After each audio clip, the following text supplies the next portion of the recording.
My girlfriend just gave birth to our first child. I know I'm not the biological father, and I revealed I knew as soon as she gave birth.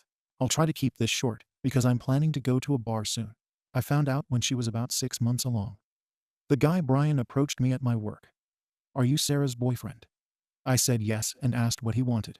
He said he was sorry that he had slept with her, and swore he didn't know that she was with someone. I don't believe that. He then pulled out his phone to show the text between them. They had been sleeping together or linking up for at least a year. Then she found out she was pregnant, and they came to an agreement to just pretend the baby was mine. In return, she wouldn't lose her perfect life, and he wouldn't be responsible for a baby. I knew it was weird. We had been having problems trying for a baby, and all of a sudden she got pregnant so easily. But he explained that he had been thinking about it, and that he recently became a Christian. He said that he couldn't live his life, knowing that I was living a lie while his child didn't know their real father. So yeah, I told him I'd keep in touch, and not say that he said anything just yet. I've had a lot of time to think, but ultimately, I decided to wait until she gave birth. To hurt her in her most vulnerable moment. I'll spare the details, but she went into labor, the baby was born, and she was taken to the NICU to be monitored for a bit. What should have been a beautiful moment of me holding my baby was the most heartbreaking time of my life. Just knowing he was not mine hurt me. Once she was sewn up and comfortable, I started packing up my stuff to leave. She asked where I was going, and I just told her. I know I'm not the baby's name's father. You can act all shocked, but I know. Just ask Brian to come. I'm positive he'll sign the birth certificate. Then I left. She's been calling my phone over and over, even sending texts as I type this, and has even gotten her sister to call me a few times. It was hard pretending these last few months, but I think I'm satisfied. I feel really heartbroken though. I was planning to propose to her on the day our baby was born. I was going to make her the happiest woman ever. Oh well, I'm going to go get SHT face now. Small update. Added to the original post. My head hurts, but I'm home and safe. I'll clear up a few things. Brian is going to be in the baby's life, if it's his. I don't care what anyone says. I'm sure the kid isn't mine. I'll go get tested, but me and Brian have been in contact since last night, and there isn't a doubt in my mind. For those of you calling me a psychopath or whatever, I don't really care. You'll all forget about this post in a day anyway, while I'll have to live with this SHT for the rest of my life. What I did wasn't amazing, but I don't care. All I ever did was treat her amazing, and this is how she paid me back. If you think this is fake, go read something else. It doesn't matter to me. Update. My girlfriend just gave birth to our first child. I know I'm not the biological father, and I revealed I knew as soon as she gave birth. Hi everyone. I just wanted to start by saying I would have updated sooner, but it takes a bit to get test results back. I've also been working on myself for the time being. Thanks for all the support. I'll cut to the chase. I am not the father. But I already knew that deep down. Brian and the baby are a match, so that pretty much answers that question. He's very excited to be a dad, even despite the circumstances. We've kept in touch this whole time, and he's actually a really great guy. Goes to church now, volunteers at shelters, etc.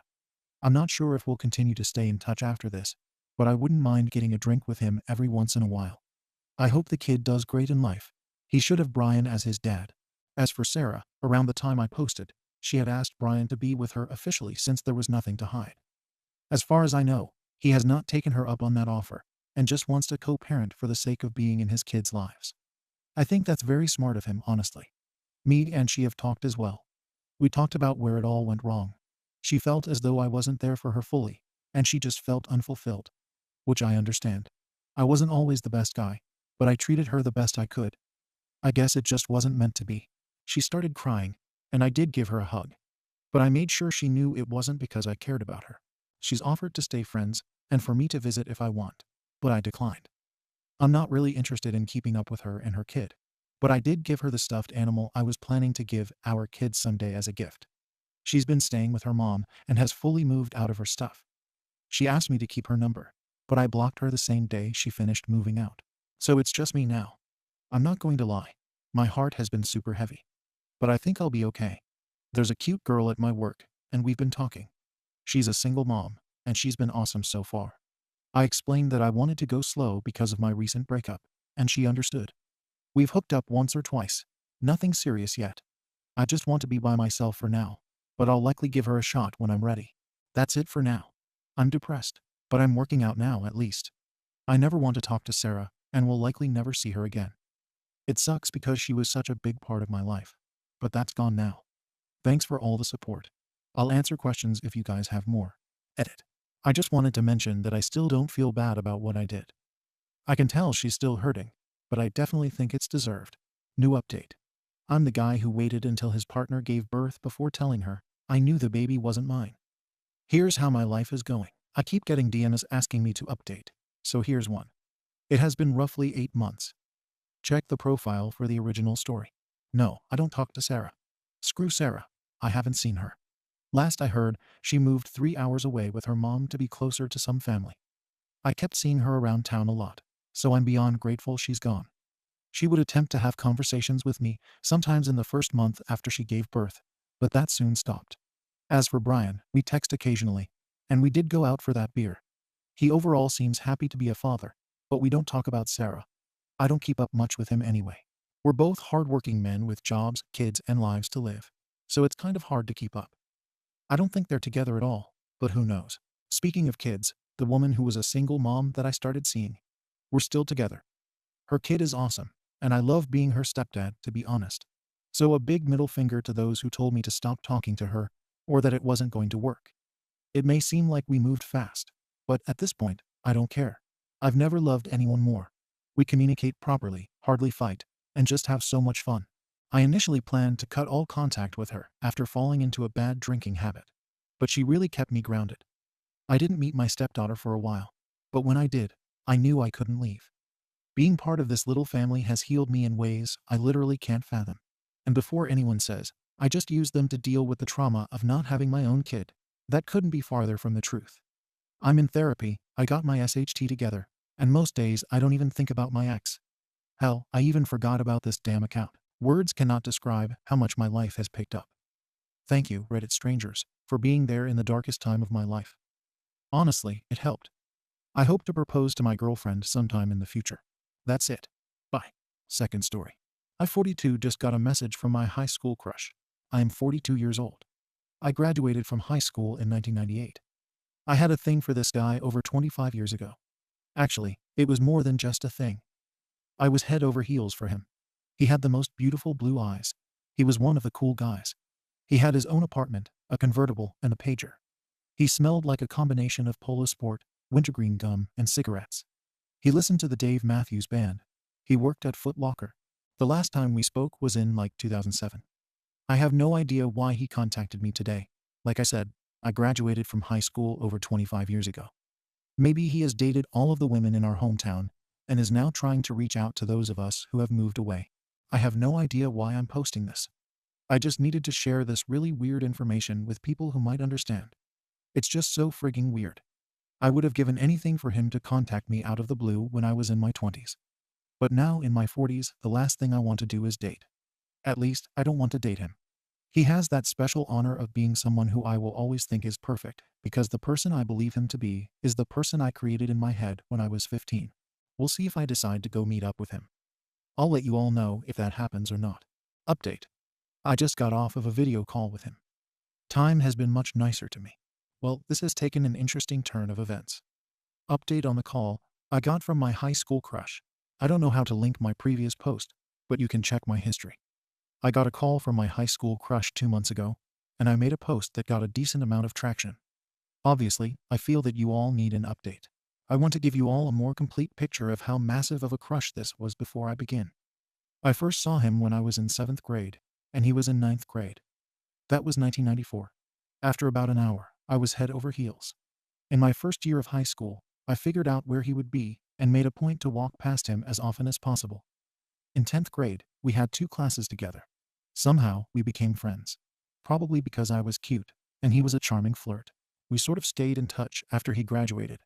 But I was more than happy to just leave him on that pedestal I had put him on in high school. After his message, I called him that evening. We talked for a little bit, then got off the phone. I asked him why he contacted me. He said he saw a post I made on Facebook and just thought about getting in touch. Okay, fine. I'll accept that. For a couple of weeks after that first phone call, 15-year-old me was absolutely in control. I felt like a teenager again. It was awesome. Here's where things get really interesting. After a few days of texting occasionally, it got to the point of us talking on the phone every day after I got home from work. By the way, I'm a teacher, so I talk to my high school crush every day after school. I find that hilarious.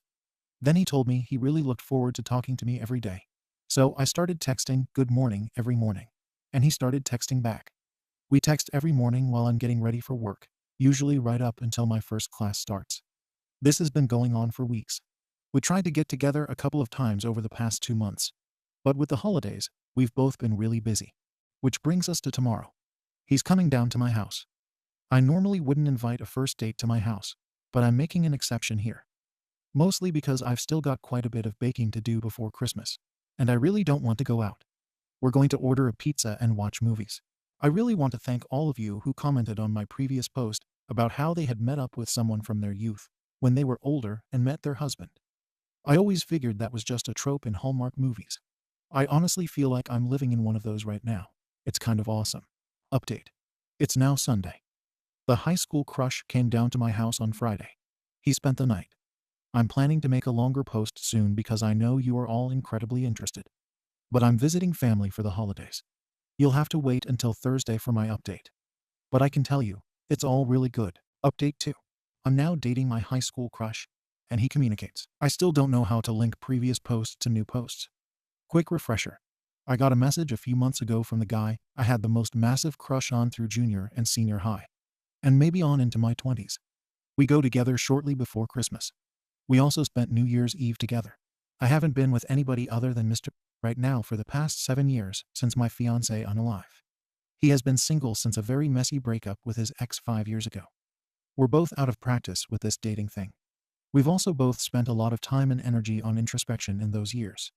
I know that I'm in a very healthy place to start dating again. I believe he is as well. We had a couple of conversations about topics that we both would have probably lied about and hidden in the past from other partners. Instead of doing that, on Saturday I addressed the topic that I knew was a concern of his directly with him. I was honest and open. The topic was addressed, and we moved on. Then, this afternoon, he did the same for me. I even said, "Look at us. Healthy communication. We're so grown up. We're both in our 40s. We laughed about it. But then we both agreed that poor communication had been an issue in past relationships. There have been a couple of other instances where we have communicated really openly and honestly. OMG. It is so SXY. For those of you who are looking for juicy, salacious details, I'm sorry. I really don't have anything for you yet. We're taking it slow. That doesn't mean I don't want to climb him like a tree. We've had a couple of good makeout sessions. A little under the clothes action. It's funny. I feel like we're moving at teenage speeds, and I'm okay with that. I have the intention of having him in my life for a long time. We'll have plenty of time. I'm still nuts about him. I've absolutely told him the extent of my crush. I even played the song that was his song when I was 15 years old. It was a very vulnerable moment. I still smile when he texts and calls. You know, when I just go off the phone with him? However, I have been actively trying to separate the actual person he is from the perfect man I created in my head when I was a teenager. It's kind of hard because he keeps getting everything right. I'm really, really happy.